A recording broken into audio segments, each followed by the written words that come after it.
अस्सलाम वालेकुम स्टूडेंट्स, कैसे हैं आप सब। अगर आपने अभी तक मेरे चैनल को सब्सक्राइब नहीं किया तो मेरे चैनल को सब्सक्राइब करें और बेल के नोटिफिकेशन को प्रेस कर दें ताकि जो मेरी आने वाली लेटेस्ट वीडियोस हैं वो आप तक पहुंच जाएं। आज की जो मेरी वीडियो है इसमें मैं क्वेश्चन नंबर 70 को एक्सप्लेन करूंगी। तो इसके अलावा मैंने एक और बात जो है वो एक्सप्लेन करनी है, वो ये है कि इस क्वेश्चन को सॉल्व करने के 2 मेथड्स हैं। ठीक है, मतलब आपकी चॉइस है, आप दोनों में से कोई सा भी कर सकते हैं। फर्स्ट वन जो है वो थोड़ा सा शॉर्ट मेथड है, सेकेंड जो है वो थोड़ा लॉन्ग मेथड है। लेकिन जो कहने के ज़्यादा सूटेबल है वो सेकंड वाला मेथड है। क्यों? क्योंकि हमारी जो बुक है उस पर जो एग्जांपल हुई हुई है इस क्वेश्चन से रिलेटेड, वो जो मैंने इसका अल्टरनेटिव मेथड लिखा हुआ है ना, उससे फॉलो किया हुआ है। तो आप भी कोशिश करें कि सेकंड वाले को ही फॉलो करें, लेकिन मैंने फर्स्ट वाला जो है वो भी एक्सप्लेन कर दूंगी। तो सबसे पहले जो क्वेश्चन है उसकी स्टेटमेंट देखते हैं। स्टेटमेंट में लिखा हुआ है find the element of arc length on the sphere of radius a. हम लोगों ने element of arc length find out करना है, जिस तरह से प्रीवियस भी हम क्वेश्चन करते रहे हैं तब भी हम लोगों ने स्फीयर मतलब element of arc length find out करते थे। ठीक है, सेम यहाँ पे भी हम लोगों ने फॉर्मूला लगाना है और उसकी वैल्यूज फाइंड आउट कर लेनी है। इसके अलावा यहाँ पे उन्होंने एक और चीज़ किया, उन्होंने कहा है कि जो स्फीयर ऑफ रेडियस है ना वो मेरे पास आर की जगह हम लोगों ने रिप्लेस करना है, उसको ए लेट करना है। कह रहा है कि जो रेडियस है वो ए है, क्वेश्चन में तो नहीं उसने कह दिया है कि रेडियस मेरे पास ए है। तो अब हम क्या करेंगे, जब इसका सोल्यूशन स्टार्ट करेंगे, जो इसका फर्स्ट मेथड है वो देखें। सोल्यूशन स्टार्ट करने में हम क्या करेंगे, सबसे पहले देखें तो मेरे पास ब्रैकेट में u1 u2 u3 मतलब 3 वैल्यूज़ हैं। इसके बाद देखें r थीटा फाई मेरे पास एक वैल्यू है। उसके अलावा अब जो चेंजिंग आई है देखें, कर्वीलिनियर कोऑर्डिनेट्स के अंदर हम हमेशा u1 u2 u3 की बात करते हैं। जनरल जो बात करते हैं वो कर्वीलिनियर कोऑर्डिनेट्स के अंदर u1 u2 u3 की बात करते हैं। अब उन्होंने कहा है कि स्फीयर ऑफ रेडियस है, इसका मतलब कि स्फेरिकल कोऑर्डिनेट्स यूज होंगे। तो हम लोगों को पता है स्फेरिकल कोऑर्डिनेट्स के अंदर हमारे पास आर थीटा फाई यूज होता है। ठीक है, तो हम लोगों ने आर थीटा फाई यूज कर लेना है। अब इसके अलावा जो ये यहाँ पे वैल्यू लिखी हुई है वो उसमें अगर आप देखें तो क्वेश्चन में उन्होंने कहा है कि जो रेडियस है वो ए है, तो हम लोगों ने क्या करना है, इस रेडियस आर की जगह मैंने इसको ए लेट कर देना है।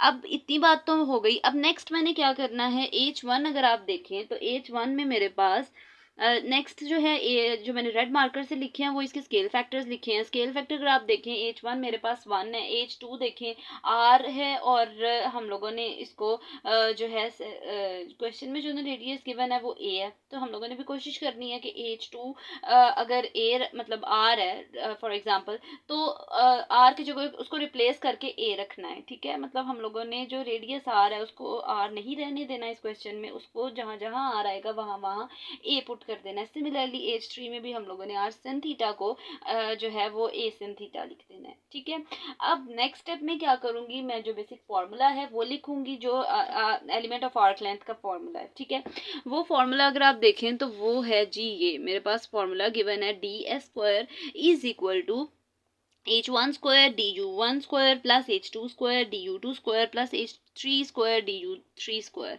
ठीक है, फिर मैंने क्या करना है कि H1 की जगह वो वैल्यू लिख देनी है, DU1 की जगह DA आ जाएगा, या फिर D अभी R से ही उसने सारी वैल्यू को चेंज किया है, तो हम भी कोशिश करेंगे R से ही करें। ठीक है, हम लोगों ने जहाँ जहाँ सारी वैल्यू तो वहाँ पे ये R थीटा फाई यूज़ कर दिया है। ठीक है, तो मेरे पास जो फाइनल इक्वेशन बनी वो क्या बनी, 1 स्क्वायर, 1 का स्क्वायर है 1 नहीं आएगा इसलिए 1 खत्म हो जाएगा, DR square plus R square D theta square plus R square sin square theta D phi square. ठीक है, तो ये मेरे पास इक्वेशन बनी है, लेकिन अभी ये इक्वेशन बनी है R के रिस्पेक्ट से। हम लोगों ने इसको किस में कन्वर्ट करना है, मैंने उसको A में कन्वर्ट करना है। तो A में कन्वर्ट करने के लिए मैं क्या करूँगी, मैंने इसको चेंज कर देना है, जहाँ जहाँ R आ रहा है वहाँ वहाँ A रख लेना है। ठीक है, उसके अलावा देखें कि जब भी हम किसी कह लें कि कांस्टेंट नंबर का डिफरेंशियल लेते हैं तो वो ज़ीरो आता है, लिखा नहीं हुआ है यहाँ पे, तो यहाँ पे जो फर्स्ट टर्म है मेरे पास वो ज़ीरो हो जाएगी, प्लस ये वाली वैल्यू एज इट इज़ लिखती जाएगी, और इन दोनों में ए स्क्वायर कॉमन आ रहा है तो यहाँ पे ए स्क्वायर आ जाएगा, और बाकी इक्वेशन जो मेरे पास फाइनल इक्वेशन आनी थी वो ये आ गई।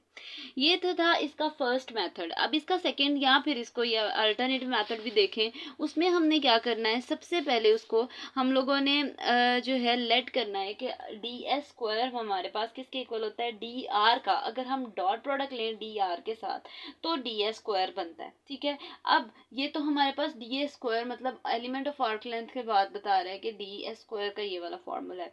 नेक्स्ट डी आर की बात बता रहा है कि डी आर का फॉर्मूला क्या है। अब हमें पता है स्फेरिकल कोऑर्डिनेट्स के अंदर हमारे पास फर्स्ट जो है वो आर है, सेकंड थीटा है, लास्ट फाई है, ठीक है। तो तीनों को अगर हम डिफर करें तो हमारे पास कुछ इस तरह से फॉर्मूला बनेगा। फर्स्ट का आर के जो मेरे पास पोजीशन वेक्टर है उसको पहले पार्शियल आर से डिफरेंशिएट करना है, साथ डी आर आ जाएगा, फिर थीटा से रिस्पेक्ट करना है, फिर डी थीटा आ जाएगा, फिर उसको पार्शियली डिफरेंशिएट करना है डी फाई के पार्शियल फाई के साथ, तो साथ डी फाई आ जाएगा। ये भी एक फॉर्मूला है, ठीक है। दोनों फॉर्मूलाज आप लोगों ने लिखने हैं। उसके बाद मैंने क्या करना है, यहाँ पे जो मेरे पास पोजीशन वेक्टर है, अगर आप देखें तो अभी तक हम लोगों ने बीएससी में या कह लें कि बीएस में, अगर आपने फर्स्ट सेकेंड या फिर थर्ड सेमेस्टर में आपने ये पढ़ा होगा कि पोजीशन फैक्टर का जो फॉर्मूला है वो किसके इक्वल है, एक्स आई कैप प्लस वाई जे कैप प्लस जी के कैप के, ठीक है। तो हमने क्या करना है, अभी तक स्फेरिकल कोऑर्डिनेट्स के अंदर एक्स वाई जी तीनों की वैल्यू गिवन होती थी, तो जो तीनों की वैल्यू गिवन होती थी स्टार्टिंग वाली जो मैंने वीडियो बनाई थी उसमें मैंने वैल्यूज पुट की थी, तो हम लोगों ने क्या करना है, एक्स की जगह उसकी वैल्यू पुट कर देनी है, वाई की जगह उसकी वैल्यू पुट कर देनी है, और जेड की जगह भी उसकी वैल्यू पुट करके position vector in terms of theta और फाई बना देना है, ठीक है। फाई के रिस्पेक्ट से लिख देना है और आई जे के की फॉर्म में।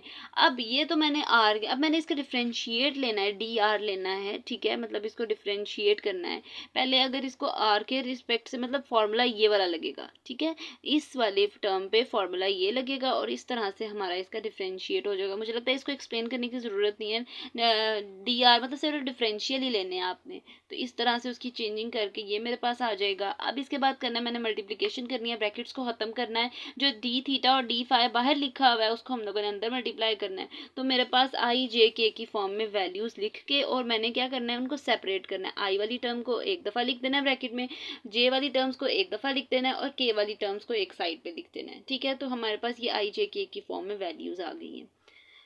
अब इसके बाद मैंने क्या करना है, नेक्स्ट स्टेप अगर आप देखें तो मैंने नेक्स्ट स्टेप है डी आर का डॉट प्रोडक्ट लेना है डी आर के साथ। अगेन देखें क्या करना है, मैंने डी आर का डॉट प्रोडक्ट लेना है डी आर के साथ, और जब इसी एक टर्म का उसी के साथ डॉट प्रोडक्ट लिया जाए तो मेरे पास जो आई जे के वाली टर्म्स है, आई डॉट आई भी 1 हो जाएगा, जे डॉट जे भी 1 हो जाएगा और के डॉट के भी मेरे पास 1 हो जाएगा। जब वो तीनों वैल्यूज 1 1 1 हो जाएंगी तो इनके साथ जो नंबर्स मल्टीप्लाई हो रहे हैं उनके स्क्वायर्स बन जाएंगे, तो हम लोगों ने स्क्वायर्स बना देने हैं और इस तरह से ही लिख देने हैं। उसके बाद अब यहाँ पे देखें ये पूरी टर्म ए है, ये पूरी टर्म बी है, ए माइनस बी का होल स्क्वायर जब हम लिखते थे तो a square minus 2ab plus b square formula लिखाया जाता था, तो उस फॉर्मूले को फॉलो करते हुए मैंने ये वाला फॉर्मूला एक्सपैंड किया है। सिमिलरली ये ए प्लस बी का होल स्क्वायर है तो a square plus b square plus 2ab आ जाएगा, ठीक है, और लास्ट वाली टर्म एज इट इज रहेगी। फिर मैंने देखना है कि ऐसी कौन सी वैल्यू है जो सेम वैल्यूज हैं और ऑपोजिट साइन से, ताकि मैं कैंसिल आउट कर दूं। तो ये ग्रीन मार्कर से मैंने 2 वैल्यूज की कटिंग कर दी है। अब जब मैंने इसकी कटिंग कर दी, कटिंग करने के बाद मैंने नेक्स्ट स्टेप में क्या करना है, मैंने देखना है ऐसी कौन सी टर्म्स है, मैंने डी थीटा स्क्वायर वाली टर्म्स को इकट्ठा लिख देना है, डी फाई स्क्वायर वाली टर्म को एक साइड पे लिख देना है और जो लास्ट टर्म रह गया उसको एक साइड पे लिख देना है, ठीक है।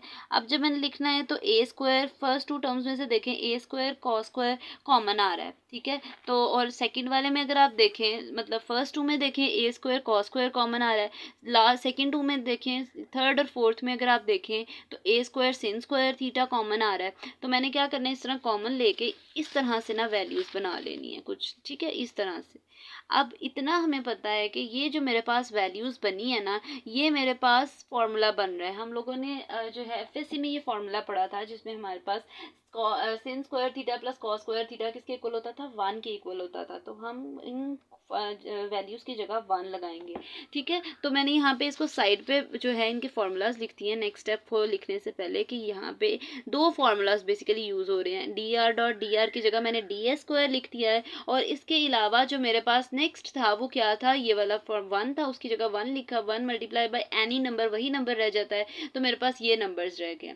अब इसके बाद नेक्स्ट स्टेप क्या करना है, यहाँ पे देखें थीटा स्क्वायर है, ये भी थीटा स्क्वायर है, इन दोनों में से देखना है कि इन दोनों में कोई चीज़ कॉमन आ रही है, ए स्क्वायर कॉमन आ रहा है और डी थीटा स्क्वायर कॉमन आ रहा है। अगेन यहाँ पे फॉर्मूला बनेगा, और फॉर्मूला बनने के बाद मैंने क्या करना है, इस तरह से अगेन फॉर्मूला बना, फॉर्मूला बनने के बाद अगेन वो टर्म बन रही है, और जो फाइनल टर्म मेरे पास बनेगी वो d s square is equal to a square d theta square plus a square sin square theta d phi square आ गया। और ये थी जी आज की मेरी वीडियो। होपफुली आपको मेरी वीडियो अच्छी लगी होगी। अगर आपको मेरी वीडियो अच्छी लगे तो वीडियो को लाइक करें और सब्सक्राइब करना मत भूलिएगा। तो इंशाल्लाह जो नेक्स्ट वीडियो होगी वो फर्दर क्वेश्चन से रिलेटेड होगी। तो तब तक के लिए अल्लाह हाफिज़।